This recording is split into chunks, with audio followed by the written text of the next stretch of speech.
샬롬 반갑습니다. 영적 습관 만들기 세 번째 시간, 오늘은 가정예배에 대해서 생각해 보겠습니다. 우리는 몸으로 생각하는 것뿐만 아니라 몸으로 학습을 합니다. 갓난아이들이 엄마를 어떻게 알 수 있을까요? 사실 그들이 아는 것은 엄마의 이름과 나이와 직업이 아니죠. 그런데 신기할 정도로 압니다. 엄마의 냄새, 체온, 목소리로 몸이 체현된 것입니다. embodied 되었다고 하죠.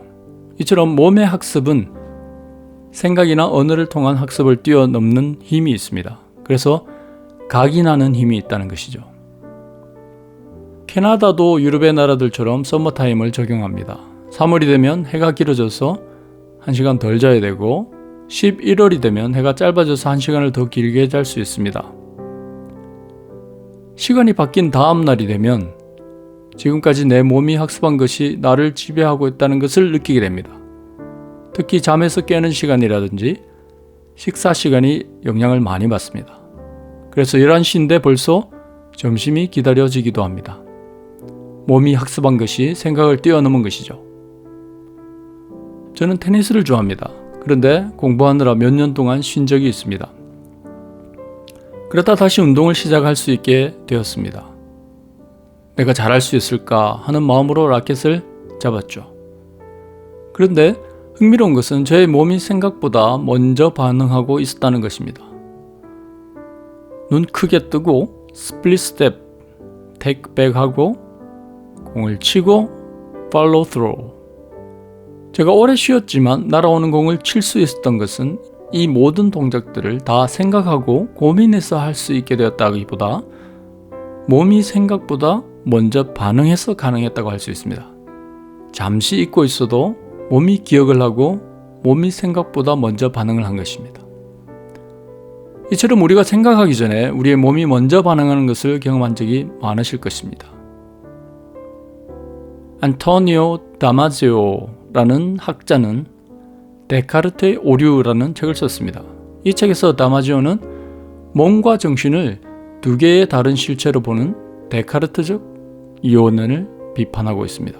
몸과 마음이 서로 연결되는 신체화된 마음, embodied mind라는 컨셉을 이야기하고 있습니다. 우리의 마음이 우리의 뇌 안에서만 존재하는 것이 아니라 몸 안에도 있다는 것입니다. 몸도 마음의 역할을 한다는 것입니다. 이것을 신체화된 마음이라고 합니다. 만약 몸과 마음이 건강한 상호작용을 할 때는 신체화된 마음이 되는 것입니다. 그래서 건강한 의사결정을 하게 되고 건강한 사회인이 되어가는 것입니다. 반대로 몸과 마음이 분리된 사고를 한다면 탈신체화된 마음이죠. disembodied mind가 되는 것입니다. 이것은 결국 건강하지 못한 사고와 의사결정, 사이코패스와 같은 현상이 나타나게 되는 것입니다. 이제 예배로 우리의 눈을 돌려보겠습니다. 우리가 어떤 자리에 참여한다, participate 한다라고 할 때 형성되는 지식을 경험해 보셨습니까? 우리가 포메이션 되어 간다는 것입니다. 예를 들면 국민의례가 바로 그러한 자리입니다.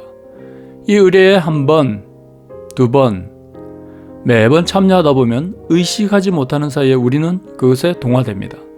그리고 그것은 그런 방식으로 우리의 인격을 형성하고 우리의 생각과 행동의 방향을 형성하는 데 결정적인 역할을 합니다. 이와 같이 우리가 매주 드리는 예배가 있습니다. 예배는 몸으로 학습하는 자리이기 때문입니다. 예배는 1차적으로 몸의 활동이라고 할 수 있습니다. 먼저 예배를 위해서 하나님 앞으로 모입니다. 이 모이는 것이 곧 몸의 활동입니다. 하나님 앞으로 오는 몸의 행위는 그것이 반복됨으로써 참가자들에게 무의식적으로 하나님의 존재, 그리고 그분을 우리의 예배를 받으시고 우리를 만나주신 분으로 학습하게 되는 것입니다. 다음으로 우리는 기도할 때에 머리를 숙이거나 무릎을 꿇습니다. 이것은 겸손과 복종의 신체적인 표현입니다. 이러한 몸의 자세가 반복이 될 때 그것은 하나님에 대한 겸손과 복종이라는 내면의 의미 체계를 형성하게 되는 것입니다. 찬양을 합니다. 찬양은 공동체가 함께하는 행위이지만 그 안에서 모든 개인은 공동체에 자신을 조율하면서 공동체와 상호작용을 하게 되고 자신이 공동체의 일부분이고 하나님 나라 백성임을 학습하게 됩니다. 말씀을 듣습니다. 말씀을 들으면서 하나님이 나에게 주시는 말씀을 듣는 학습을 하게 되는 것입니다. 헌금을 합니다. 우리의 손이 봉투를 들고 헌금 바구니나 헌금통에 넣는 행위를 하면서 하나님께 대한 감사와 이웃 사랑을 학습하게 됩니다. 세례식에 참여하면서 그리고 물을 보면서 나는 예수 그리스도를 통해 죄가 씻음 받았고 하나님의 자녀가 되었음을 학습하게 됩니다. 성찬에 참여합니다. 참여하면서 예수님에게 연합이 되어 있고 새 언약으로서 예수님을 기억하게 됩니다.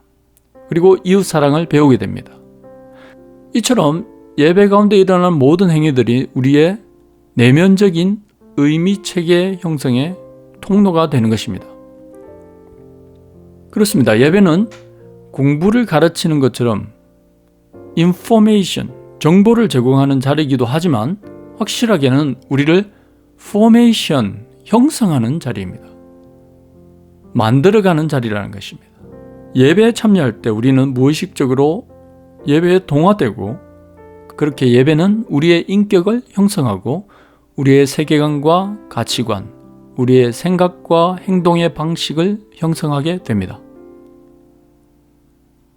예배는 참여, participation이라고 하는 독특한 방식으로 우리를 신앙인으로 그리고 하나님의 백성으로 형성하는, 만들어가는 자리입니다. 몸으로 드리는 이 예배는 100마디 말로 하는 가르침보다 힘이 있다는 것이죠. 매번 돌아오는 주일이면 어김없이 다가오는 예배가 우리와 우리의 자녀를 기독교인으로 형성하는 그토록 소중한 통로가 되는 것입니다. 우리가 예배를 지켜야 하는 또 하나의 이유가 바로 여기에 있는 것입니다.